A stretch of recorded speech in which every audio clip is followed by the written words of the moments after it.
नमस्कार दोस्तों, जय हिंद। स्वागत है आप सभी का यूपी रेगुलर क्लासेस के इस ऑनलाइन प्लेटफॉर्म पे। और जैसा कि मैंने बताया था कि यूपी पीसीएस आरओ की जो एग्ज़ाम है वो काफ़ी नज़दीक आ गए हैं, ठीक है। और इन सभी एग्ज़ाम के लिए काफ़ी पहले से प्रिपेयर करना पड़ता है, रिवीजन स्टार्ट कर देना पड़ता है। तो शेड्यूल मैंने डाल दिया था, आपने चेक कर लिया होगा। शेड्यूल के हिसाब से अभ्यास सीरीज में आज हम लोग करने वाले हैं साइंस। और हमारा लक्ष्य क्या है कि एग्जाम तक 40,000 एमसीक्यू सीरीज एमसीक्यू क्वेश्चंस पूरे कंप्लीट हो जाए और इसी के माध्यम से पूरा सिलेबस कवर हो जाए, ठीक है। और 1990 से 2024 तक के सभी प्रश्नों को लेकर।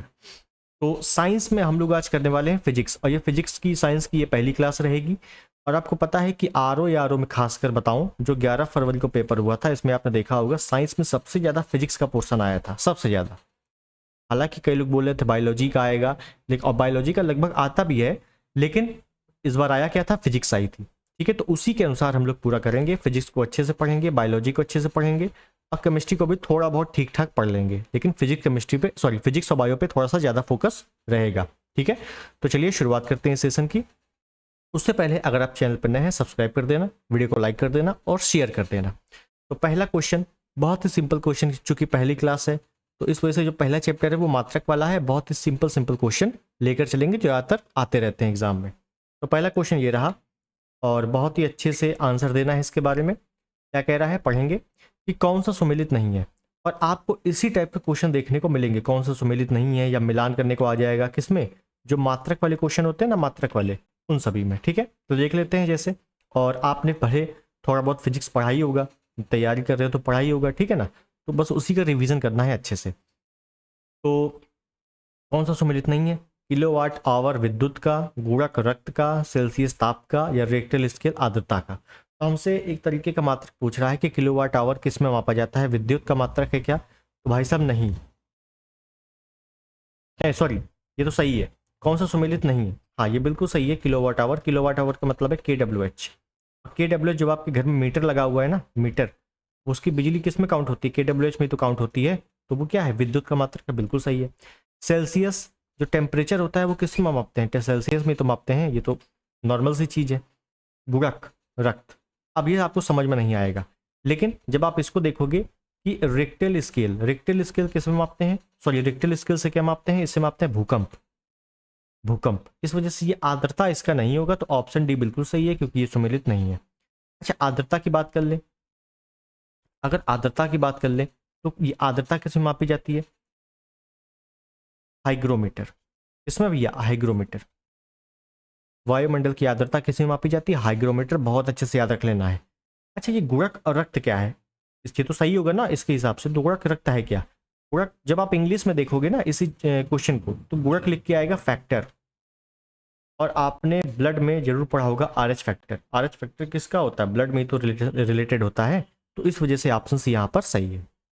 लेकिन जो रिक्टर स्केल है ये आपने बहुत पढ़ा होगा, फिजिक्स में भी पढ़ा होगा और जियोग्राफी में पढ़ा होगा, जब आपने भूकंप पढ़ा होगा उसमें, ठीक है। तो ये काफी इजी क्वेश्चन था इस हिसाब से। चलिए आगे देखें। वायुमंडलीय आर्द्रता मापक के लिए यंत्र होता है। तो वायुमंडलीय आर्द्रता कैसे मापी जाती है, तो मैंने आपको बताया ही है कि वायुमंडलीय आर्द्रता कैसे मापेंगे। तो वायुमंडलीय आर्द्रता मापेंगे भैया हाइग्रोमीटर, हाइग्रोमीटर, ठीक है। एक होता है हाइड्रोमीटर, हाइड्रोमीटर। और ये दोनों बहुत पूछे जाते हैं, हाइड्रोमीटर हाइग्रोमीटर, दोनों में कन्फ्यूजन रहती है। हाइग्रोमीटर तो वायुमंडलीय आर्द्रता है, और हाइड्रोमीटर क्या है, ये याद रख लेना, द्रव का अपेक्षित घनत्व मापा जाता है। इसमें क्या मापा जाता है, द्रव का अपेक्षित घनत्व। क्लियर है। उसके बाद एनीमोमीटर क्या है, एनीमोमीटर में याद रखना है कि वायु का वेग, वायु का वेग, हवा का वेग या हवा की दिशा, ये अगर मापनी होती है, देखनी होती है, तो किस में मापते हैं, एनीमोमीटर में। बैरोमीटर क्या है, वायुमंडलीय दाब, वायुमंडलीय दाब मापा जाता है इससे। हालांकि जब वायुमंडल वाला चैप्टर आएगा तो उसमें बैरोमीटर फिर से आएगा, ठीक है। और थर्मोमीटर, थर्मामीटर सबको पता है क्या मापा जाता है इससे, तापमान, तापमान, ठीक है ना, टेम्परेचर मापा जाता है थर्मामीटर से। क्लियर है। तो ये चारों जितने भी मापक यंत्र हैं, जितने भी मात्रक आएंगे, उनको अच्छे से याद कर लेना है, ठीक है, क्योंकि मात्रक बहुत ज़्यादा चेंज नहीं होते, वही चीज़ बार बार पूछी जाती हैं। आगे देखें। एक विशेष प्रकार का निद्रव वायुदाब मापी यंत्र कहलाता है। निद्रव वायुदाब मापी यंत्र कहलाता है। ये क्या चीज है देखते हैं। अब जाहिर सी बात है, अगर आपको डायरेक्टली पता है डायरेक्टली करो, नहीं तो एलिमिनेट करो। जैसे एलिमिनेट करूं अगर मैं, तो अल्टीमीटर आपने सुना होगा। अल्टीमीटर, अल्टीमीटर क्या होता है? वायुयान का ऊंचाई, वायुयान की ऊंचाई मापी जाती है अल्टीमीटर से। ठीक है। क्रोनोमीटर क्या है? क्रोनोमीटर, तो क्रोनोमीटर याद रखना, जो पानी वाले जहाज होते हैं ना, उनका टाइम एक प्रकार की घड़ी होती है। पानी जहाज में समय देखा जाता है इस प्रकार से, ठीक है ना। इससे क्या देखा जाता है? समय देखा जाता है। सेक्सटेंट क्या होता है? ये वस्तुओं की ऊंचाई मापक यंत्र होता है। कोई भी वस्तुओं की ऊंचाई मापक यंत्र, ठीक है। इतना याद रखना है। तो बस बचा क्या? एनीमोमीटर। और एनीमोमीटर मैंने बताया है क्या होता है? वायु की गति, वायु की गति या वायु की दिशा, इससे मापते हैं। तो बस वायु दाब आ गया है, तो बस वायु आ गया है, तो बस ऑप्शन है यहाँ पर बिल्कुल सही होगा। अगर आपको आ रहा डायरेक्टली करो, नहीं तो एलिमिनेट करके करो, ठीक है ना। अगर हल्का सा भी रिलेशन मिल जाए तो उसी को टिक कर देना है। जैसे वायु दाब मापी, अब बैरोमीटर जाहिर सी बात नहीं है, तो वायु का एक ही रिलेशन मिल रहा है, एनीमोमीटर, वायु की गति। क्लियर है? नेक्स्ट। तो कई सारे क्वेश्चन ऑप्शन से भी सॉल्व होते हैं। उसके बाद ये क्वेश्चन देखेंगे, और ये क्वेश्चन तो लेटेस्ट है, 22 में ही आया हुआ है। देखेंगे, निम्नलिखित युग्मों में कौन सा एक सही सुमेलित नहीं है? एक तरफ मात्रा है और एक तरफ एसआई मात्रक है। ठीक है, देख लेते हैं। दाब या दबाव, दबाव का मात्रक क्या होता है? पास्कल होता है, ये बिल्कुल सही है, पास्कल होता है। लेंस की क्षमता डायप्टर से मापी जाती है, ये भी बिल्कुल सही है। ऊष्मा, ऊष्मा का मात्रक जूल होता है, ये भी बिल्कुल सही है। एसआई मात्रक जूल ही होता है, ठीक है। कार का मात्रक भी जूल होता है, ऊष्मा का मात्रक भी जूल होता है, ठीक। रेडियो एक्टिव पदार्थ की सक्रियता क्यूरी नहीं होता, क्यूरी नहीं होता, क्यूरी एसआई मात्रक नहीं है। जो एसआई मात्रक है ना, वो है बैक्यूरल, बैक्यूरल, ठीक है। इस वजह से यहां पर ऑप्शन डी बिल्कुल सही है, ठीक। और इसमें समझाने वाली कोई चीज नहीं है, सीधे से मात्रक है, उसका मापक यंत्र, मात्रक, सब कुछ पता होना चाहिए बस। नेक्स्ट, भौतिक राशि और एसआई मात्रक है। भौतिक राशियां आपको पता है, मूल राशियां कितनी है आपको पता है? मूल राशियां, तो मूल राशियां हैं 7, ये भी आपको 7 पता होनी चाहिए। है दाब, अभी हम लोगों ने देखा है दाब का मात्रक क्या है? एसआई मात्रक दाब या दबाव का क्या है? पास्कल है। बस ए का 3 मिल गया, तुरंत एलिमिनेट करो। ए का 3 मिल गया, इसका मतलब बी और सी तो कहीं से आंसर नहीं हो सकते, ठीक है। उसके बाद देखो ऊर्जा, ऊर्जा देखेंगे। ऊर्जा, ऊर्जा का मात्रक क्या होता है? जूल होता है। ऊर्जा का मात्रक क्या होता है? जूल होता है। तो बस डी का हो गया 4 और डी का 4 हो गया, तो हाँ ठीक है, इसमें है और इसमें है। उसके बाद है तापक्रम, टेम्परेचर, टेम्परेचर किस में मापा जाता है? सेल्सियस में। सेल्सियस नहीं है तो क्या करें? केल्विन तो है। सेल्सियस नहीं है तो क्या हुआ? केल्विन तो है।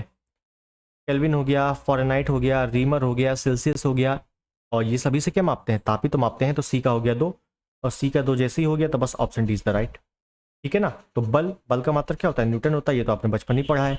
और ये देखो लेटेस्ट में आया हुआ है, 21 में आया हुआ है, ज़्यादा पुराना क्वेश्चन नहीं है। तो इस हिसाब से ये क्वेश्चन काफ़ी बेहतरीन है, ठीक है। तो यहाँ पे ऑप्शन डी बिल्कुल सही है। नेक्स्ट, रिंगलमैन स्केल का उपयोग, रिंगलमैन स्केल का उपयोग निम्नलिखित के घनत्व मापन में होता है। अब यहाँ पे देखो यूपी पीएससी में तो आया हुआ है, और इसको आप लिख लो RO 2021 प्री में भी आ चुका है ये। हालांकि इसमें लिखा नहीं हुआ है, लेकिन जब आप पेपर देखोगे तो ये आपको क्वेश्चन मिल जाएगा, ठीक है ना। डिक्टो आया हुआ है, देखो 20 में आया और 21 वाले में आ गया। इस वजह से मैं बोल रहा हूँ, जो जितने लेटेस्ट पेपर हो रहे हैं ना, इनको पेपर जरूर कलेक्ट करके पढ़ो, ठीक है। चलिए, तो रिंगलमैन स्केल का प्रयोग क्यों होता है? तो रिंगलमैन स्केल का प्रयोग होता है धुएं का घनत्व मापने के लिए। धुआं, धुआं होता है ना, धुआं, धुएं का घनत्व मापने के लिए इसका प्रयोग होता है, ऑप्शन सी। और डिक्टो क्वेश्चन, डिक्टो ऑप्शन भी RO में रखे हुए थे, ठीक है। तो यहाँ पे बिल्कुल सी आपका सही है। और रिंगलमैन नाम के वैज्ञानिक ने ही इसकी खोज भी की थी, ठीक है, उन्हीं के नाम पर पड़ा है रिंगलमैन। नेक्स्ट, निम्नलिखित में से रेडियो सक्रियता का मात्रक कौन सा नहीं है? कौन सा नहीं है ये पूछा गया है, देखिए। तो देखिए, रेडियो सक्रियता का मात्रक कौन सा नहीं है? तो बैक्यूरल तो है, अभी हम लोगों ने देखा। क्यूरी भी है, अभी हम लोगों ने देखा। रदरफोर्ड भी होता है, ठीक है, लेकिन आइंस्टीन इसका मात्रक नहीं होता, आइंस्टीन इसका मात्रक नहीं होता। तो बैकरल भी होता है, रदरफोर्ड भी होता है, क्यूरी भी होता है, ये तीनों होता है। रदरफोर्ड हो सकता है पहली बार कुछ लोगों ने सुना हो, लेकिन याद रख लेना है रदरफोर्ड भी होता है, ठीक है। अगला, बल न्यूटन के समरूप युग्म को चुनिए, ठीक है। मतलब जैसे बल का मात्रक न्यूटन है, उसी प्रकार कौन किसका मात्रक है ये देखना है, ठीक है। इंटरनेट का मात्रक ईमेल होता है क्या? बिल्कुल नहीं। शक्ति का मात्रक यूनिट होता है क्या? बिल्कुल नहीं। शक्ति का मात्रक तो वॉट होता है ना।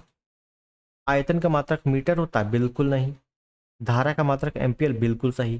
धारा का मतलब है यहाँ विद्युत धारा, धारा का मतलब क्या है? विद्युत धारा, ठीक है। तो कभी कभार पूरा क्वेश्चन नहीं आता है, लेकिन वहां पे आपको दिमाग लगाना है। धारा का मात्रक क्या होता है? एम्पियर होता है, बिल्कुल, option D is the right. Next, ध्वनि की प्रबलता निम्नलिखित से मापी जाती है। सिंपल सा क्वेश्चन है, ध्वनि की प्रबलता किसमें मापी जाती है? तो ध्वनि की प्रबलता भैया डेसिबल में मापी जाएगी। किसे मापी जाएगी? डेसिबल में, है ना। ऑप्शन भी बिल्कुल सही है। अगला देखेंगे, डेसिबल है तो डेसिबल क्या है? एक वाद्य यंत्र है, शोर का तरंगदैर्ध्य है, ध्वनि स्तर की एक माप है, एक संगीत स्वरक है। अब बताओ कितनी बार आ चुका?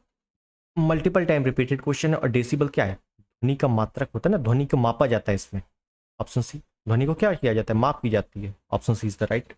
नेक्स्ट, अगला है, मिलान करने को आया है कि सूची 1 सूची 2 मिलान करते हैं। और मिलान वाले क्वेश्चन में जितने हैं, मैं पहले बता देता हूँ, मिलान वाले क्वेश्चन में 90% क्वेश्चन आपके सही होंगे। क्यों? क्योंकि 90% क्वेश्चन वही होंगे जो आपने वन लाइनर पढ़ रखा है। जैसे दाब, अभी हम लोग 2-3 क्वेश्चन दाब के देख चुके हैं। दाब का मात्रक क्या होता है? पास्कल होता है। तो सी का 3 और सी का 3 इसमें है, मतलब बी और डी तो वैसे ही हटा दो, एलिमिनेट कर दो। ऊर्जा का मात्रक क्या होता है? ऊर्जा का मात्रक जूल होता है, ठीक है, कोई दिक्कत नहीं है। उच्च वेग, जो उच्च वेग होता है ना, उसको मैक में मापते हैं। जैसे जो जेट विमान होते हैं ना, उनकी जो रफ्तार होती है वो मैक में ही मापी जाती है, ठीक है। तो उच्च वेग का मैक हो गया, तरंगदैर्घ्य का एंगस्ट्रॉम हो गया। एंगस्ट्रॉम ये बिल्कुल सही है। तो सभी कुछ लाइन से लगे हुए हैं, तो सी बिल्कुल सही आंसर है, ठीक है। नेक्स्ट, भौतिक राशियां और इकाई, तो इसमें भी क्या करना है? मिलान करना है, ठीक है। देख लेते हैं क्या है। मैंने जैसे बताया कि मिलान वाले क्वेश्चन में जितने भी क्वेश्चन आ जाएंगे सब आप पढ़े होंगे। अभी हम लोगों ने पीछे जितना पढ़ा है उसी में से देख लो। त्वरण अभी हम लोगों ने नहीं पढ़ा है, कृतकार नहीं आया है, आवेग नहीं आया है, लेकिन बल आ चुका है। 2 से 3 बार इतने क्वेश्चन हम लोगों ने कर चुके हैं, आ चुका है। तो बल का मात्रक क्या? न्यूटन। इतना आपको पता है। बी का 3, अब बी का 3 केवल ऑप्शन सी में है, बस ऑप्शन सी टिक करो, आगे बढ़ो।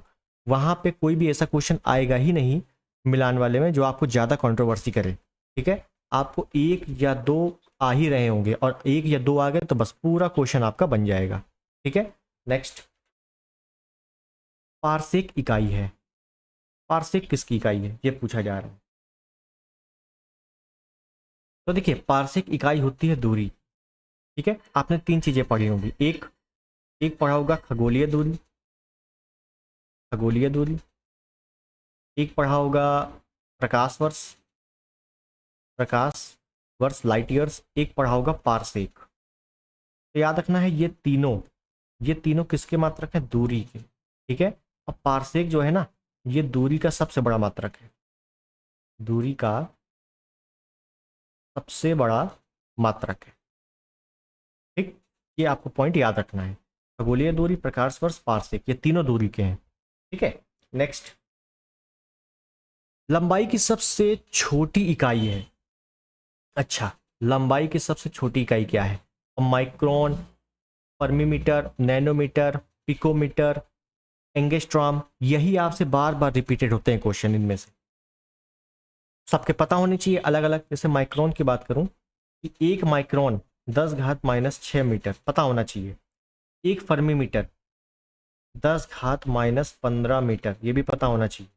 Nanometre 10⁻⁹ metre.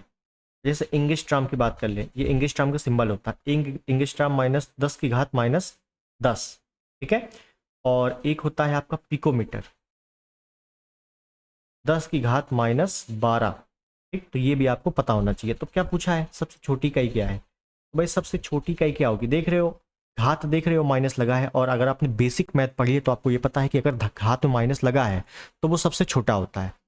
तो -6, -9, -15, तो सबसे बड़ी संख्या 15, और 15 में क्या लगा है माइनस, तो यही क्या है सबसे छोटी यही हो गई, क्या हो गई सबसे छोटी हो गई। और सबसे बड़ी अगर बात करें तो सबसे बड़ी आपकी -9 है यहाँ पर इस ऑप्शन में, ठीक है। यहाँ पे बिल्कुल ऑप्शन सी आपका सही है।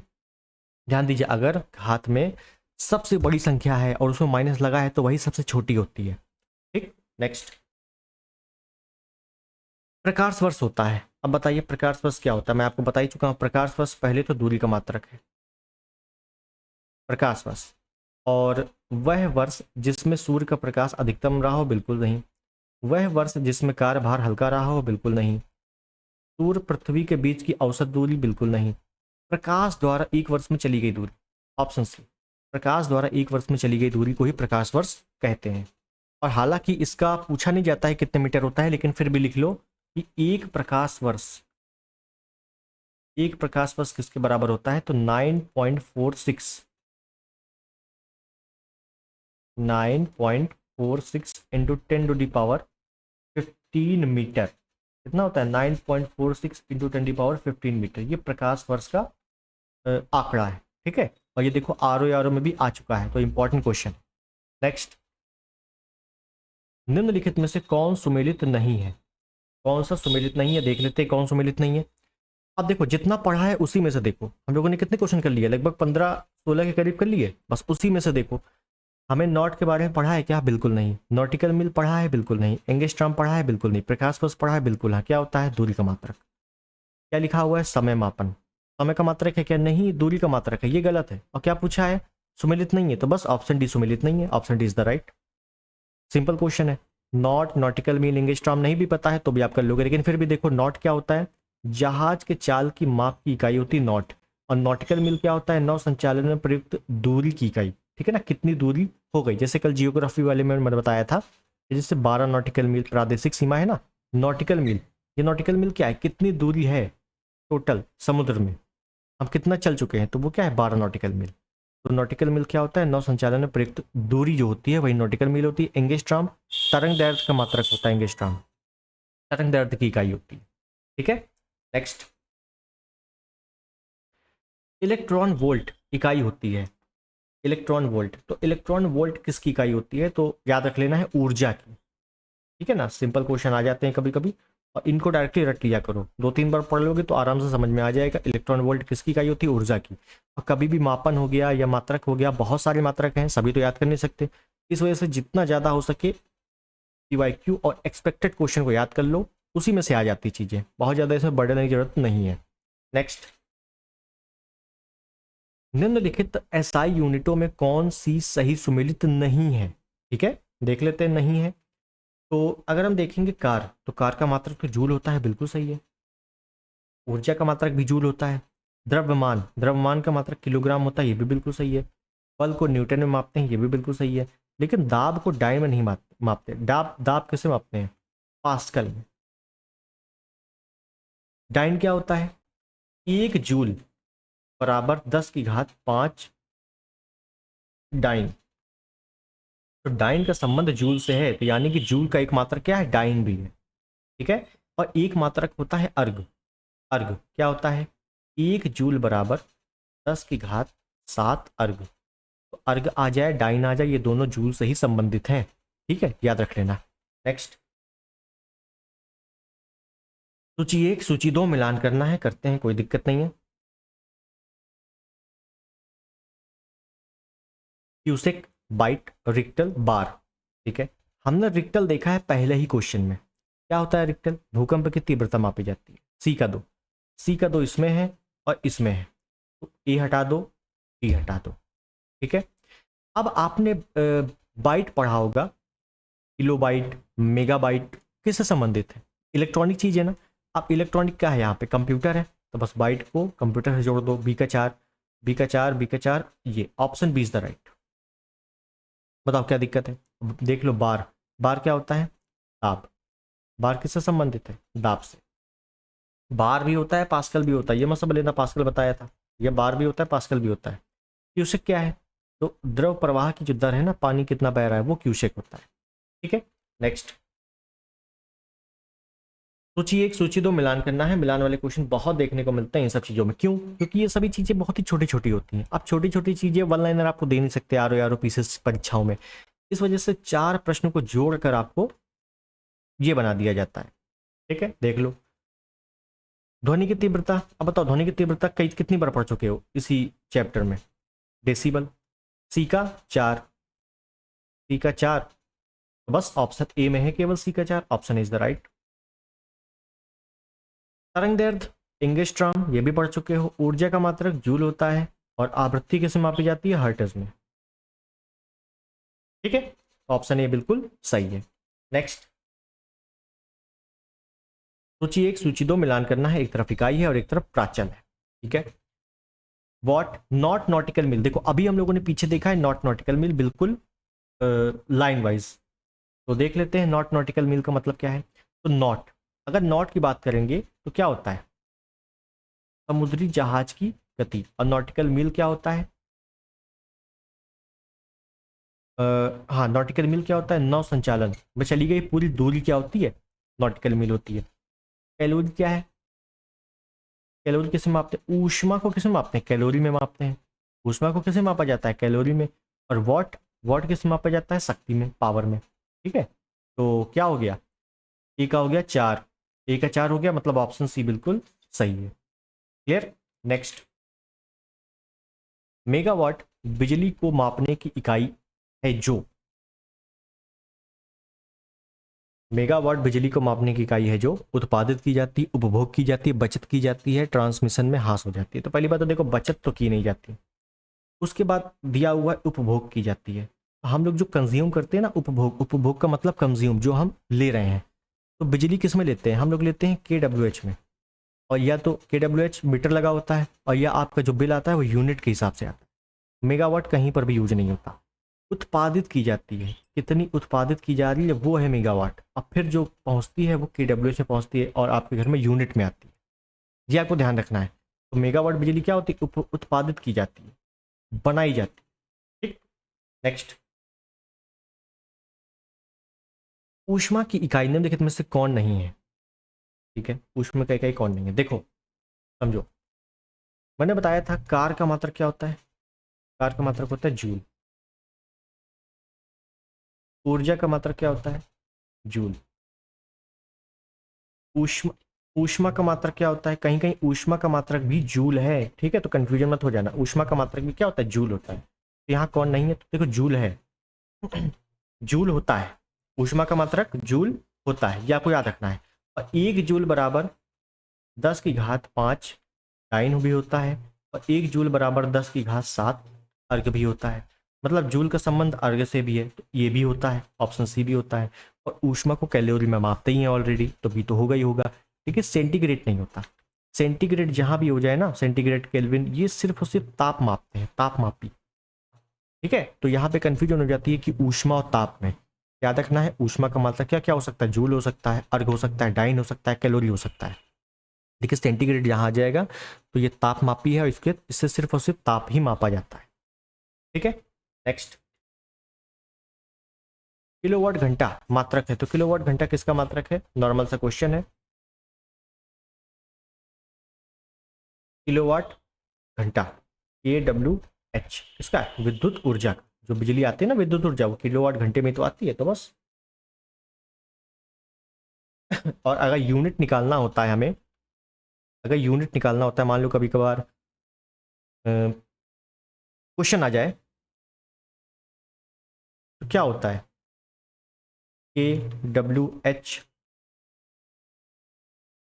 सॉरी KWH बोल रहा हूँ, वॉट होता है, घंटा होता है, गुणे दिन होता है, बटे 1000 करते हैं। यही तो करते हैं यूनिट निकालने में, कि एक पंखा है कितने वॉट का है, कितने दिन चला, तो उसका यूनिट बताओ। ऐसे क्वेश्चन आते हैं ना, तो इस प्रकार से वो निकाला जाता है। नेक्स्ट, निम्नलिखित में से कौन सा युग्म सही सुमेलित नहीं है? देख लेते हैं कौन सा सही सुमेलित नहीं है। डेसिबल, डेसिबल ध्वनि की तीव्रता मापी जाती है, तो बिल्कुल सही है। हॉर्स पावर शक्ति की इकाई है, बिल्कुल सही है। और 1 हॉर्स पावर 746 वॉट होता है। और वॉट किसका? शक्ति, शक्ति को कैसे मापते हैं, शक्ति को वॉट में ही तो मापते हैं, इस वजह से 1 हॉर्स पावर या अश्व शक्ति, सॉरी हॉर्स पावर को शक्ति भी कहा जाता है, शक्ति की इकाई है, ठीक है। क्यों? क्योंकि 746 वॉट होता है, और शक्ति को कैसे मापते हैं, वॉट में मापते हैं। समुद्री मील दूरी की इकाई है, बिल्कुल सही है। नॉटिकल मील, समुद्री मील, कितना दूरी चल दी है हम समुद्र में, उसको दूरी मापते हैं, समुद्री मील कहते हैं या नॉटिकल मील कहते हैं। सेल्सियस ऊष्मा की इकाई है, बिल्कुल नहीं। सेल्सियस मैंने बताया सिर्फ और सिर्फ ताप मापते हैं, और ऊष्मा से आप कैलोरी, ठीक है। चलो नेक्स्ट, सीजीएस प्रणाली में श्यानता गुणांक की इकाई रहती है। हालांकि ये थोड़ा सा डिफिकल्ट क्वेश्चन है, और इसी वजह से जिसने केमिस्ट्री ऑप्शनल लिया था उसमें ही ये क्वेश्चन आया हुआ है, ठीक है ना। बाकी ये ज़्यादा क्वेश्चन आए नहीं है, तो याद रख लेना है डाइन सेकेंड सेंटीमीटर की पावर -2। हालांकि ये क्वेश्चन आएगा नहीं, मैं आपको पहले बता दूं, लेकिन ये क्वेश्चन रख दिया है मैंने, था ध्यान नहीं दे पाया था, ठीक है। चलो नेक्स्ट, यह निम्नलिखित युग्मों में कौन सही सुमेलित नहीं है, ठीक है, देखते हैं। दाब, दाब का मात्रक पास्कल भी होता है, बार भी होता है, बिल्कुल सही है। ऊष्मा जूल भी होता है, मैंने बताया था, ऊष्मा का जूल भी हो सकता है, कैलोरी भी हो सकती है, अर्ग भी हो सकता है, डाइन भी हो सकती है, ठीक है। उसके बाद है चुंबकीय फ्लक्स, चुंबकीय फ्लक्स का मात्रक वेबर होता है, ये भी बिल्कुल सही है, इंटर में आपने पढ़ा होगा। अब प्रेरकत्व का ओम नहीं होता है, प्रेरकत्व का होता है हेनरी, क्या होता है मात्रक, हेनरी होता है। और प्रतिरोध, प्रतिरोध का मात्रक क्या होता है, ओम, इस प्रकार से लिखते हैं ना ओम को, ठीक है। चलो नेक्स्ट, आमतौर पर समुद्र की गहराई मापी जाती है, तो समुद्र की गहराई किसे मापी जाती है, फीट में, मीटर में, समुद्री मील में। समुद्री मील में भैया दूरी मापी जाती है, समुद्र में आप कितनी दूरी चल दी है वो समुद्री मील होता है, नॉटिकल मील। देखिए समुद्र की गहराई फैदम में मापी जाती है, ऑप्शन बी फैदोमीटर, इसमें फैदोमीटर में समुद्र में गहराई। एक फैदम, एक फैदम बराबर 1.83 मीटर होता है, इसको थोड़ा सा ध्यान रख लेना है कि एक फैदम बराबर 1.83 मीटर होता है, ठीक है। चलो नेक्स्ट,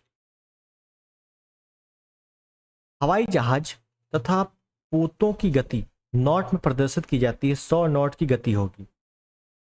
अच्छा, यहाँ पोतों का मतलब क्या है, वो पोत जो समुद्री पोत होते हैं ना, उनकी बात हो रही है। 100 नॉट की गति कितनी होगी ये बताना है, तो सिंपल सी बात है, हमने देखा था एक फैदोमीटर, एक फैदोमीटर बराबर 1.83 मीटर होता है। उसी प्रकार से अगर हमें एक नॉटिकल मील की दूरी पता चल जाए, जो कि होती है 1.15 मील, कितनी होती है, मील होती है, क्योंकि मील में ही बताना है, तो मील में ही बता रहा हूँ 1.15 मील, तो बस कितनी हो जाएगी, गुणा कर देंगे, सॉरी 1.15 उड़ा दो, जीरो हटाओ, 115 मील प्रति घंटे, 115 मील प्रति घंटे, इसका मतलब है option B is the right, ठीक है ना। अब ये क्वेश्चन बहुत ही सिंपल है, लेकिन आपको करना क्या था, सिर्फ और सिर्फ मल्टीप्लाई करना था, लेकिन जब आपको पता ही नहीं होगा एक फेदोमीटर में कितने, एक नॉटिकल मील में कितने, इस वजह से छोटी छोटी चीजें याद रख लेना है, ठीक है। नेक्स्ट, 1 किलोवाट घंटे का मान क्या होता है, तो सिंपल सा क्वेश्चन है, 1 किलोवाट घंटे का मान कितना होता है, 3.6 इंटू 10 की पावर 6 जूल, 3.6 इंटू 10 की पावर 6 जूल होता है, ऑप्शन इज द राइट।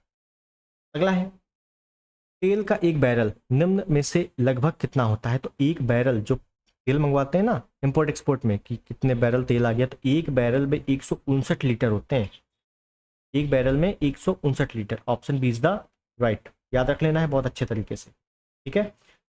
और कभी कभार मैथ में ये क्वेश्चन आ जाता है, मैथ वाले जो स्टूडेंट हैं उनको पता होगा कि कभी कभार ये क्वेश्चन आ जाता है कि एक बैरल की कीमत इतनी है तो 10 बैरल, इस प्रकार से क्वेश्चन आते हैं, तो जब तक उसमें भी बैरल ना पता हो तो हम नहीं निकाल सकते, ठीक है ना। तो लीटर में कई बार कन्वर्ट करने को आ जाता है, तो 159 लीटर होता है, ध्यान रखना है।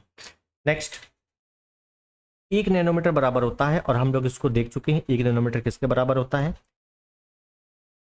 1 नैनोमीटर बराबर होता है 1 नैनोमीटर, इसके बराबर होता है 10⁻⁻⁹ मीटर, ये आपको पता है, तो आप टिक कर दोगे खटाक से डी, लेकिन गलत हो जाएगा। क्यों? क्योंकि आप ये नहीं देखोगे कि लास्ट में यूनिट जो दी है वो सेंटीमीटर में दी है। अच्छे से समझो, सेंटीमीटर में दी है। याद रखना है, अगर मैं इसमें 2 माइनस कर दूं, 10⁻⁻7, तो ये हो जाएगा सेंटीमीटर में। ठीक है, तो 2 माइनस करने से सेंटीमीटर में हो जाती चीजें। जैसे एक एग्जांपल ले लूं, 1 माइक्रोन हमने क्या बताया, 10⁻⁻6 मीटर, ये तो बताया था। लेकिन 10⁻⁻4 सेंटीमीटर, -4 में क्या होगा, सेंटीमीटर होगा। इस वजह से सेंटीमीटर और मीटर को बहुत अच्छे से ध्यान रख के चलना है। तो यहाँ पे ऑप्शन बी आपका बिल्कुल सही है। ठीक है, नेक्स्ट, सूची 1 सूची 2 मिलान करना है। और बहुत ही सिंपल क्वेश्चन है और ये सभी कुछ हम लोग देख चुके हैं। हमने बताया था हाइग्रोमीटर और हाइड्रोमीटर में बहुत अंतर है, बहुत डिफरेंस है और बहुत कंफ्यूजन भी है। तो हाइड्रोमीटर जब आ जाए, यहाँ पे डा लग जाए हाइड्रोमीटर, तो क्या होगा, द्रव का अपेक्षित घनत्व। और हाइग्रोमीटर आ जाए तो वायुमंडल की आर्द्रता, वायुमंडलीय आर्द्रता। तो बस डी का हो गया 4, और डी का 4 जैसी हो गया तो सी और बी तो आपस में ही कट गए। सीस्मोग्राफ, आपने रिक्टर स्केल सुना था, रिक्टर स्केल सीस्मोग्राफ दोनों भूकंप से संबंधित है। बी का 1 हो गया, बी का 1 बस ऑप्शन डी में है, option D is the right. Anemometer वायु का वेग, और बैरोमीटर वायुमंडलीय दाब। क्लियर, नेक्स्ट, ऑक्सेनोमीटर का प्रयोग किया जाता है। ऑक्सेनोमीटर, तो ऑक्सेनोमीटर का प्रयोग किसमें होता है, ध्यान देना है। आपने एक बायो में पढ़ा होगा प्लांट, अब प्लांट में पढ़े होंगे पौधों के हार्मोन्स, पौधों के हार्मोन पढ़े होंगे। पौधों के हार्मोन में एक होता है ऑक्सिन एसिड। क्या होता है, ऑक्सिन। ऑक्सिन क्या करता है, वृद्धि दर नियंत्रित करता है, ऑक्सिन एसिड पौधों में। तो बस वही है, पौधों में वृद्धि दर नापने के लिए ऑक्सीनोमीटर का प्रयोग किया जाता है। ठीक है ना, पूरा नहीं लिखा हुआ है लेकिन ध्यान रखना ये पौधों के लिए है, option B is the right. ये बायो का क्वेश्चन होना चाहिए लेकिन इसमें आ गया है क्योंकि यंत्र है। नेक्स्ट, निम्नलिखित युग्मों में कौन सा एक सुमेलित नहीं है, तो कौन सा सुमेलित नहीं है ये बताना है। ठीक है, देख लेते हैं। ओडोमीटर वाहनों के पहियों द्वारा तय की गई दूरी मापने का यंत्र। ओंडोमीटर विद्युत चुंबकीय तरंगों की आवृत्ति मापने का यंत्र। ऑडियोमीटर ध्वनि तीव्रता मापक युक्ति। ए मीटर विद्युत शक्ति मापक यंत्र। तो ऑप्शन डी आपका बिल्कुल सही है, ए मीटर से विद्युत शक्ति। विद्युत शक्ति का मतलब होता है पावर, और विद्युत शक्ति से क्या, वॉट। ए मीटर विद्युत धारा, ए मीटर क्या होता है, विद्युत धारा होता है, ना कि विद्युत शक्ति होता है। देख रहे हो, धारा और शक्ति बहुत ही छोटा डिफरेंस है शब्दों में, तो इस वजह से ऑप्शन डी बिल्कुल सही है। ठीक है ना, और बाकी ए बी सी जो सही है, डी वाला गलत था। तो आपको थोड़ा सा देखते हुए चलना है। ए मीटर विद्युत धारा, अब विद्युत शक्ति का वॉट होता है। ठीक है, नेक्स्ट, पारे को साधारणता तापमापी यंत्रों में उपयोग किया जाता है क्योंकि इसकी विशेषता है। देखिए जी, आपको पता होगा कि अगर थर्मामीटर है कोई, थर्मामीटर, तो उसमें दो ही चीज़ों का उपयोग होता है, या तो पारे का होगा और या तो एल्कोहल का प्रयोग होगा। एल्कोहल का प्रयोग काफ़ी निम्नतम टेम्परेचर मापने के लिए किया जाता है, लगभग -40 के नीचे, -40 डिग्री के नीचे। ठीक है, तो याद रखना है पारा ही। क्यों? क्योंकि पारा क्या है कि कोई भी टेम्परेचर को एग्जैक्ट ऑब्जर्व कर लेता है कि हाँ ये कितना है। उसमें जो शक्ति होती है उच्च संचालन शक्ति होती है, उच्च संचालन। इस वजह से साधारणतः तापमापी यंत्रों में प्रयोग किया जाता है। क्यों? क्योंकि पारा ही एक ऐसा है जो तुरंत जो है कैच कर लेता है कि हाँ कितना टेम्परेचर हुआ। अगर कोई टेम्परेचर 4 है, अब वो अगर 28 हो गया, तो ये तुरंत सेकंडों में बता देगा कि हाँ 28 हो गया है। ठीक है ना, इस वजह से उच्च संचालन शक्ति की वजह से ये बता सकता है। ठीक, थोड़ा सा हिंदी शब्द है तो ध्यान रखना है। नेक्स्ट, प्रकाश की तीव्रता मापने के लिए जिस उपकरण का प्रयोग किया जाता है उसे कहते हैं। प्रकाश की तीव्रता कैसे मापी जाती है? सिंपल सा क्वेश्चन है, लक्ष्य मीटर, लक्ष्य मीटर में। ठीक है, और वैसे भी एलिमिनेट कर दोगे तो एनीमोमीटर क्या है, वायुयान, वायु की गति है एनीमोमीटर। अल्टीमीटर क्या है, वायुयान की ऊंचाई है। कैलोरीमीटर क्या है, कैलोरी मापते हैं, ऊष्मा, कैलोरी। बचा के ऑप्शन सी। नेक्स्ट, मिलान करना है, इसमें भी देख लेते हैं क्या कह रहा है। स्टेटोस्कोप, अब स्टेटोस्कोप आपने डॉक्टर के गले में तो लटका हुआ देखा ही होगा। अब स्टेथोस्कोप तो देखा होगा तो बता ही दोगे क्या मापते हैं डॉक्टर। डॉक्टर क्या करते हैं स्टेथोस्कोप से? हृदय की ध्वनि सुनते हैं भाई। जो हार्ट बीट होती है वही तो सुनते हैं ना कि हाँ चल रही है कि नहीं। ए का 3, और ए का 3 जैसे ही हुआ तो बस option C is the right. बताओ कितना सिंपल क्वेश्चन था। अब किसको नहीं पता होगा स्टेथोस्कोप के बारे में? बच्चे बच्चे को पता होगा कि स्टेथोस्कोप क्या होता है। डॉक्टर गले में होता है, उससे क्या होता है, हार्ट बीट सुनते हैं वो। ठीक है। लक्स मीटर अभी हम लोगों ने देखा है क्या? प्रकाश की तीव्रता।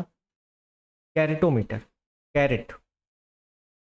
अगर मैं आपसे बोलूँ आपके घर में सोना कितने कैरेट का है तो क्या होगा? तो सोने की शुद्धता किसमें मापी जाती है? कैरेट मीटर में, कैरेटोमीटर में। 22 कैरेट का है कि 24 कैरेट का है। और ब्लड प्रेशर मापना है, रक्तचाप मापना है तो स्फिग्नोमेनोमीटर यंत्र से मापा जाता है। क्लियर है? तो ऑप्शन सी बिल्कुल सही है। नेक्स्ट, रक्तदाब मापने का यंत्र है। रक्तदाब देखो अभी हम लोगों ने देखा क्या? स्फिग्नोमेनोमीटर। ऑप्शन बी, स्फिग्नोमेनोमीटर से रक्तदाब मापा जाता है। अच्छा, यहीं पर अगर टैकोमीटर की बात कर लें, टैकोमीटर, टैकोमीटर क्या होता है? वायुयान, वायुयान की जो घूर्णन गति है, घूर्णन गति, ये मापी जाती है टैकोमीटर से। ठीक है। और अगर एक्टियोमीटर की बात कर लें तो सूर्य किरणों की तीव्रता, एक्टियोमीटर क्या है? सूर्य किरणों की तीव्रता मापी जाती है इससे। बैरोमीटर क्या है? वायुमंडलीय दाब, हम लोगों ने देख ही चुके हैं ये। बैरोमीटर वायुमंडलीय दाब मापा जाता है इससे। क्लियर है? नेक्स्ट, निम्नलिखित युक्तियों में से किसके द्वारा भूकंप की तीव्रता का मापन किया जाता है? तो भूकंप की तीव्रता के लिए मैंने बताया था कि भूकंप शब्द जहां आ जाए दो शब्द आएंगे, एक सीस्मोग्राफ आ जाएगा, एक रिक्टेल पैमाना आ जाएगा या रिक्टेल स्केल आ जाएगी। ये दोनों जहां आ जाए ये दोनों संबंधित हैं किससे? भूकंप से। बस और कुछ नहीं सोचना है। तो बस भूकंप के लिए क्या है? सीस्मोग्राफ दिया हुआ है, बस option is the right. Clear हो गया? और अगर दिए हुए हैं जैसे काइमोग्राफ, काइमोग्राफ क्या होता है कि अगर जैसे ब्लड चेक होता है या हृदय की धड़कन होती है, उसका जो ग्राफ तय होता है ना, ग्राफ, वो होता है काइमोग्राफ। स्टेथोस्कोप डॉक्टर गले में लटकाते हैं, ये बता ही चुका हूँ। पेरिस्कोप, आपने पनडुब्बी देखी होगी, तो पनडुब्बी में अंदर से बाहर देखने के लिए, मान लो इस प्रकार की जैसे पनडुब्बी है तो बाहर देखने के लिए इस प्रकार का कुछ होता है ना, इस प्रकार का, बस यही क्या है? पेरिस्कोप। प्रकाश का परावर्तन करने के लिए ये पेरिस्कोप का प्रयोग किया जाता है पनडुब्बियों में। ठीक है, तो ये सभी ध्यान रखना बहुत अच्छे से। अगला, तो अगला हमारे सभी क्वेश्चन समाप्त हो गए हैं एंड। और आज की जो साइंस की क्लास थी बहुत ही सिंपल थी, ठीक है ना, क्योंकि मात्रक था। मात्रक में कुछ बताने जैसा कुछ होता नहीं है, ठीक है ना। मात्रक या मापक, इसको तो आपको केवल याद करना होता है, तो इसको बहुत अच्छे से याद कर लो। ठीक है ना। साइंस में आज हम लोगों ने फिजिक्स देखा, फिजिक्स। इसी प्रकार से बायो, तो फिजिक्स और बायो पे इस बार अच्छे से कमांड करनी है, क्योंकि खासकर आर ओ के लिए, क्योंकि फिजिक्स इस बार ज़्यादा आई थी और इस बार ज़्यादा आएगी कि नहीं पता नहीं। तो फिजिक्स और केमिस्ट्री, सॉरी फिजिक्स और बायो दोनों अच्छी करनी है, और केमिस्ट्री को भी ठीक ठाक कर लेंगे। बहुत ज़्यादा डेप्थ नहीं जाएंगे लेकिन ठीक ठाक केमिस्ट्री को कर लेंगे। ठीक है, तो मिलते हैं अगले वीडियो में। तब तक के लिए नमस्कार, जय हिंद, वंदे मातरम।